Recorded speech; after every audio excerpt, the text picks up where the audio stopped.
Hey guys! Late ko na yung start yung vlog kasi, I don't know, bigla ko lang naisip na mag-vlog na ulit. Okay? So kanina, paggising ko ng 4 PM, so late ako nagising. Kasi natulog kami morning na. Yun, so nagising ako ng 4 PM, nagpunta ako sa salon, at ayan, pinaiksi ko na ulit yung hair ko. Ayan, para pag kinulot siya, aangat siya ng ganite. Ayan.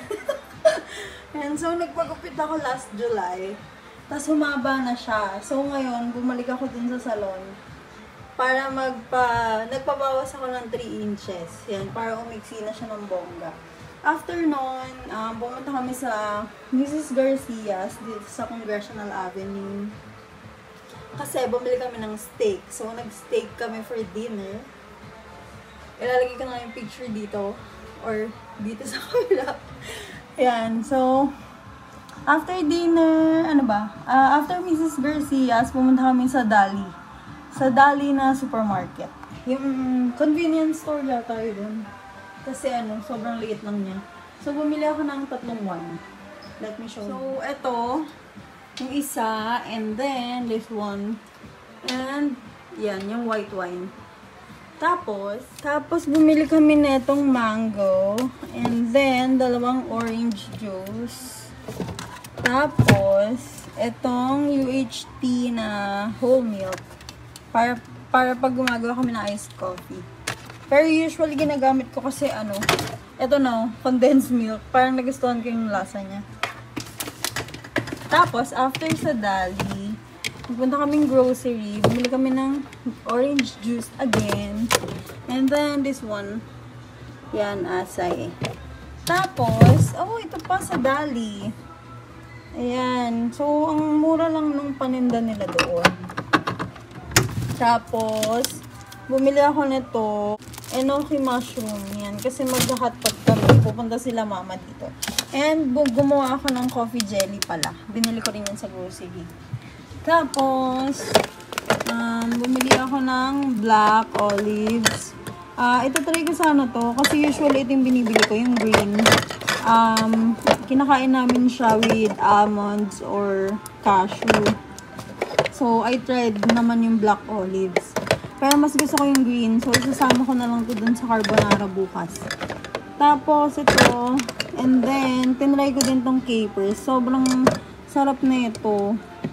Masarap siyang kainin with fried foods. Yan. Ewan ko, preference ko lang yun. And etong cheese para din sa carbonara bukas. Ito, sa Dali din tong iba. Tapos, yan. And cream. And then yung linguine na pasta. And then, ito yung sauce ng pang hotpot. Walang satay. So, seafood na lang yung binili ko. Tapos, ito. Bumili ako na ito. Ayan, 2 nito. Tapos, etong brand na to. Ewan ko, first time ko ito matatry. And then, another brand. Ayan. Cold storage na pang hotpot. Yan set na. Tapos, bukas try ko bumili ng beef. Yun. Tapos, meron akong ham and yung bacon para dun sa carbonara bukas. So, ayun na nga. Marami pa akong binili, mga snacks and candies. Tapos, ngayon, gagawa na tayo ng, hindi ko alam kung paano i-pronounce. So, yung focaccia bread. Ayan. So, meron ako dito bread flour. And then, meron ako ditong olive oil. Tapos, lalagyan mo lang siya ng salt. And then, yung mga herbs na gusto mo ihalo sa kanya. So, bukas tatry ko bumili ng fresh na cherry tomatoes and basil. Or, tatry ko yung nakabote na sun-dried tomatoes. Ayun. So, etong gagawin nating focaccia bread or basta kung paano i-pronounce. Gagawin natin siya ngayon kasi overnight ingredients yung nakita ko. So, dahil ngayon lang ulit ako mag-vlog, wala akong mga gamit. So, yung tripod. Actually, ayun yung ring light ko. Nasaan ba? Ito, nandito sa kabilang side. Ayan. Kaso nga, nakakabit. So, nakapatong lang kayo dito sa may lagayan namin ng condiments. Bali 2 cups lang yung size nito. So, dalawang ganito dahil kailangan natin ng 4 cups. Alright. More. Paano na? Sumobra na siya. Okay. Sobra na sa 2 cups. Yung isa, babawasan na lang natin ng konti para mas okay daw na bread flour kapag nasa country ka na humid or yeah, yun yung sabi. Okay, so this is enough. Okay, and then yung mga measuring spoons ko is nakatago na sila dahil hindi na ako nagbe-bake ng madalas. Eyeball na lang natin. Tapos, ayan, ang gagamitin ko lang, wala akong sea salt. Wala rin akong rock salt. So, ito lang yung meron tayo. Iodized. 2 teaspoons. So, gawin natin ito. So, I have here 1 tablespoon. Huwag na lang natin punuin dahil ayoko rin naman ng salty na bread. Okay, so yung sakto lang.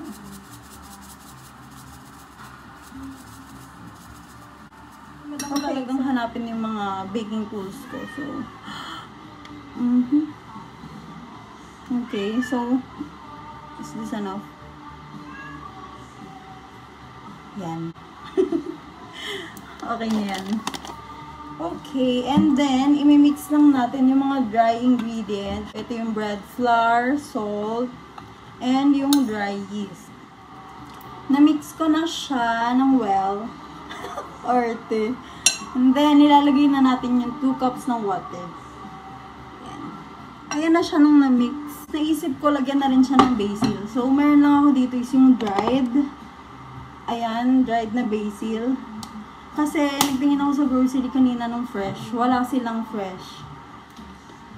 Ewan ko, walang stock dun sa SM Cherry. So, lalagyan ko lang siya siguro mga 1 teaspoon lang. Ayan. Tapos, lagyan na rin natin siya ng parmesan cheese. Ayan. So, meron tayo nito. Lagyan natin ng konti lang. Kasi magta-toppings din tayo ulit bukas. Siguro mga 2 tablespoons yung nilagay ko na parmesan cheese.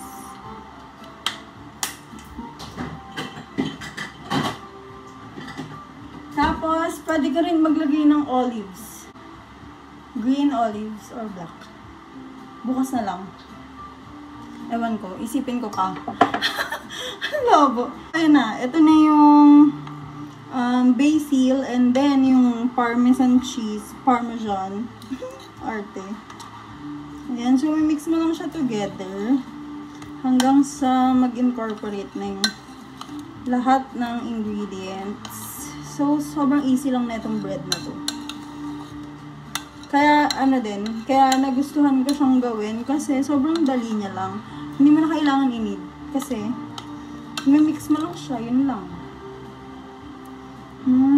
Tapos, lagyan ko na kaya ng olives. Lagyan ko ng olives. Siguro mga 5 of each. Tapos, hihiwain ko. Wait lang. So, hatiin ko lang tong olives sa 3. Like, ganito. Ayan. Yung ganito, oh. Hahatiin ko lang siya sa 3. So, kumuha ko ng tag 7 pieces. 7 na black and then 7 na green. Maglalagay din tayo ng olive oil.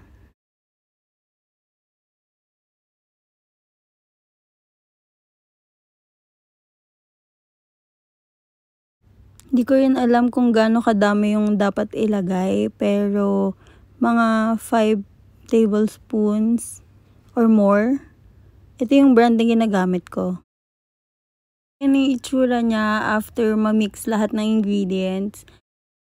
Babalutin naman natin siya ng cling wrap. Pero dahil naubusan ako, gagamit ako ng foil. Nakalimutan ko kasi bumili. So, foil na muna. Guys, so ito yung ginawa ko sa hair ko. Ito talaga yung hair na gusto kong i-achieve. Kaso, ang hirap niya. Sobra. Ayan, so, parang kinulot ko to ng mga 30 minutes to an hour. Ayan. So, alis ako ngayon. Hatid ko si Marky. And then, uuwi ulit ako dito sa bahay. Kasi nga, pupunta sila, mama. And yung mga pinsan ko. So, magluluto-lutuan kami mamaya. Tapos, ibibake na natin yung yung focaccia bread. Yan. So, I'll see you guys later. Yan. So, nakauwi na ako ng bahay. Pero dumaan ako ng Walter Mart kanina. Ito na, meron na tayong fresh na basil. Tapos, cherry tomatoes. Tapos, yung beef para dun sa hot pot. Tapos, bok choy. Yan. Yan yung gulay. So, ito na yung overnight nating bread. Yan. Sarap. Yan. Lalagyan natin ng olive oil. Yung pan. Salat mo lang. Yung account mo, tayo namin yung account mo eh. Ano? Yung account ko? Yan yung account ko. Baka kasi pag guess, hindi na makalabas na ako nun. Wala naman kinalaman yun. Guess lang pinangalan ko dyan. Ano yung bagong account? Yes. O, tingin sa akin na lang, main account. Yan. So, pag nalagyan mo na siya ng keme, pati yung mga gilid, lagyan mo. Ayan. O, so, kakalat mo lang siyang ganun. Ganyan, ganyan. Tapos, lalagyan natin ng toppings na cherry tomatoes and basil. Ano yung Wakanda Forever, oh?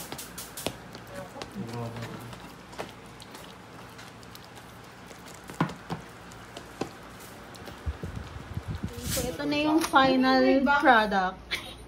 Naglagay akong cherry tomatoes, tapos basil na fresh, and parmesan cheese, tapos nilagyan ko pa siya sa ibabaw ng olive oil.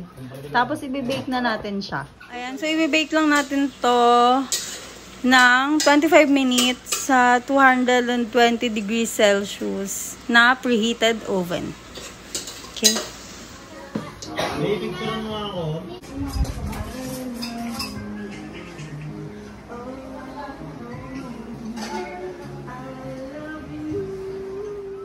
So, kanina hindi ko napakita sa inyo yung itsura ng bread na ginawa natin kahapon. So, ito yung itsura niya. Medyo na-toast yung basil ng bongga. Ayan. Kasi yung 25 minutes, medyo nahilaw siya dahil sobrang thick nung medyo makapal yung bread na nagawa. So, dapat hatiin mo siya into 2 or talagang mas malaki yung pan. Yan. Tapos, itatry ko next time kung paano ko gagawin na hindi masusunog yung basil. So, pwedeng ilagay ko siya halfway, kaso baka hindi na dumikit dun sa bread. Tapos, meron akong cream cheese dito. So, let's try. Basa pa yung hair ko, kakaligo ko lang. And, naglagay ako ng spot treatment kasi marami tumubo sa aking pimples. Ayan. So, hindi ko ito na-try kanina kasi hilaw. Ngayon,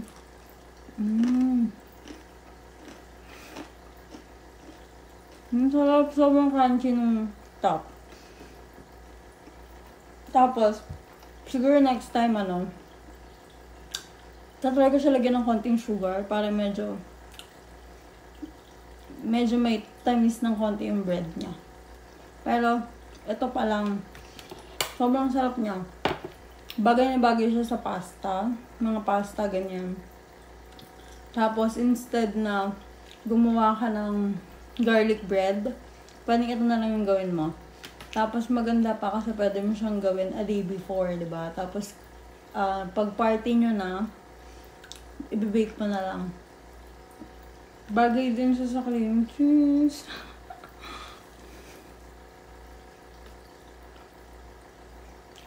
So, 12 na ng gabi, ng midnight. Hindi kasi ako kumakain ng rice ngayon ulit.